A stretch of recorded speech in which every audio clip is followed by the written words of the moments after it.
Hello there. So, you join me in an odd location. I'm in the car park of B&M, which is a sort of discount store here in the UK. I'm sitting in my car and I've just been in and bought whatever that's called, a dish drainer and a utensil pot.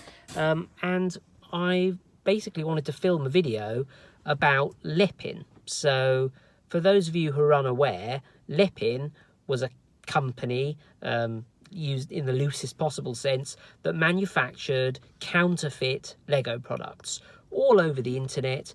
There are these imitation Lego products where they've basically just taken the Lego artwork and the Lego boxes and put their own brand on it. The sets are identical, the instructions are identical, they are just copies, okay? You have to excuse me, there are people walking around the car park, which is to be expected, really, isn't it? I didn't know whether or not to make this video because I've talked a lot about Lepin in the past, and I didn't know whether or not we should just let Lepin disappear unceremoniously rather than marking it with a load of like YouTube videos going on and on about them. But many people commented on my previous video asking for my opinion, so that's what this video is about. And I'm also going to talk a little bit about Patreon at the end because I've had quite a backlash to my Patreon request. Firstly, yeah, Lepin. There was a lawsuit launched against them by Lego, I think a couple of years ago, and it was all quiet for about a year. And then I think just before Christmas, there was an announcement that the first round of court action had resulted in Lepin losing, and they had been told to cease production of a number of counterfeit Lego sets. So that seemed like quite a promising result. But a lot of people did say that, you know, this probably wasn't going to be the end of Lepin. It was likely that they would probably rebrand and just carry on making the counterfeit sets. But then at the weekend, the Chinese police actually raided the Lepin factory and arrested 2 senior people in Lepin and confiscated all their machinery and their counterfeit sets, and they appear to have actually closed Lepin down altogether. No more Lepin sets. But if you look at AliExpress, and not to buy them, I hasten to add, just to look out of interest, you can still buy a load of counterfeit Lepin sets. They are still available because I guess the factory has manufactured lots of sets, so it's not disappeared just yet, but this is the beginning of the end.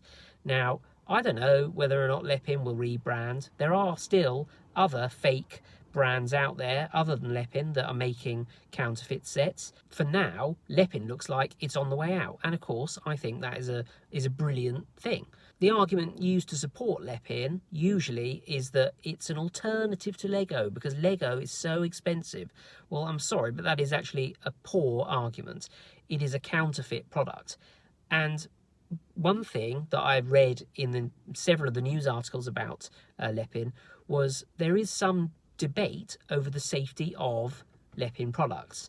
And you know what? Having seen their factory in the leaked pictures of the raid, that is not surprising. To think that children's toys are coming out of that factory and your kids are going to potentially be playing with them and sticking those bricks in their mouth is actually revolting. Now, even if you don't take the look of the factory into account, in order to make products for certainly the European Union, they have to meet very strict guidelines, and it seems to me as if a Chinese factory manufacturing a counterfeit product in those conditions that we've seen in those pictures, they are not following the required rules and regulations for making children's toys. Price-wise, yeah, I mean, I've mentioned it a lot, but it isn't an argument. Of course, a counterfeit product is cheaper than the real thing. They haven't got all the expenses associated with making a product because it's a counterfeit product. Now, the other thing that's quite interesting from the pictures was firstly the great big bags of bricks. It looked like quite a small amateurish operation, didn't it? And given the number of Lepin sets that they probably sold on AliExpress and the like, yeah, it just seemed like a really small manufacturing plant with some really dodgy looking stamping machines for making the Lego bricks. And as some people have pointed out, the actual molds that they used to make the fake Lego bricks seem to be for individual bricks. So maybe they were stamping one brick out at a time, which must have been extremely time consuming and really quite unpleasant for the factory workers. Of course, Lego, in a much more efficient way, are going to make loads of bricks at a time, because you wouldn't make one brick at a time, would you? It's ridiculous. So it's quite interesting from a sort of technical point of view just to see finally how the Lepin cowboys were doing what they were doing, and it looked every bit as amateurish as I expected. In fact, more so. So I think Lepin is actually part of a sort of another company called Xingbao, who actually make other brick-based toys. They're sort of counterfeit Lego bricks, but the difference is that they manufacture kind of people's designs, and they seem to fairly pay the designers for their Lego designs. Now, I bought a couple of those sets in the past, and you know, they were good designs, but of course they would have been good designs if they'd been made from Lego. And having used the Lepin bricks, I can say that the funny residue on the bricks is slightly concerning. I mean, I sucked a few of the bricks, and I'm now completely normal. So obviously they don't have any health effects, but yeah, it does leave you kind of wondering when you're using them. And yeah, they don't stick together as well, the old Lepin bricks, definitely. So I think I would always rather just spend a little bit more and get the real Lego thing. So if Xingbao does continue as a kind of legal brand, as it were, it's still got a way to go before it could ever compete with the likes of Lego or Creo or some of the other brick manufacturers. But also, you know, the likelihood of Lepin changing their spots, oh, that's quite good, it's not very high. The little bit I know about Chinese culture from Serpent ZA, who's this like South African bloke who lives in China, is that the Chinese business model is very short term. What can I do today to make a quick buck at the expense of long-term goals, or in the absence of long-term goals and long-term considerations. Even if I could put a tiny bit more effort in and make more money in the long run, it would be better if I could do as little as possible now to make the most profit. And you know, that, yes, that is a generalization, and it's obviously not going to apply to every business in China. Feel free to correct me if you think I'm wrong, but certainly that mentality would lead me to believe that, yeah, they probably aren't going. The Lepin, actually it doesn't work so well the second time I've said it, but the Lepin isn't going to change its studs. See what I did? Spot sounds a bit like studs. So yeah, that's all I've got to say on Lepin. I'm probably never going to talk about Lepin ever again on this channel, because I'm not going to have any need to. So thank you to everyone who watched my Lepin discussion videos over the years. They're gone, they're finally gone.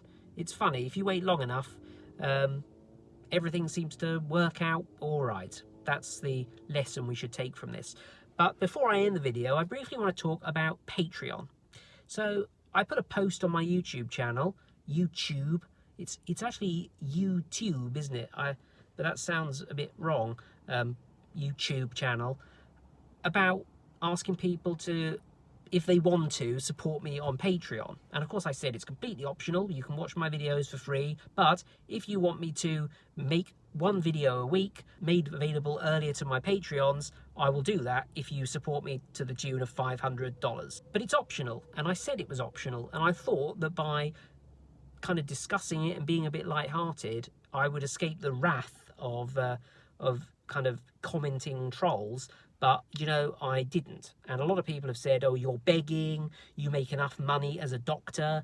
Yeah, I'm a computer scientist, I'm a scientist, okay? I do make an all right salary, and I make a fair amount of money from YouTube now, but not really enough to enable me to do more on my YouTube channel. And to the, I think, 5 people who have supported me up till now, thank you very much. I genuinely really appreciate it. And if I haven't written you a personal message, I will write you a personal message as soon as I get home. I'm sorry if it comes across like begging. That's not my intention. I'm conscious of the fact that I've got a bigger audience than I've ever had in the past, and I want to live up to your expectations. In the past, I used to just upload kind of anything and hope it would be all right, and now I feel like I have to please you guys. And anyway, that's enough ranting for a Monday evening. I'm going to go home now and play with my dish drainer. I've got indigestion. Sorry about that. I was going to say I love you. I don't love you really. At best I tolerate you. Anyway, thanks a lot for watching. Do subscribe and support me on Patreon, and I shall see you on Saturday for another video.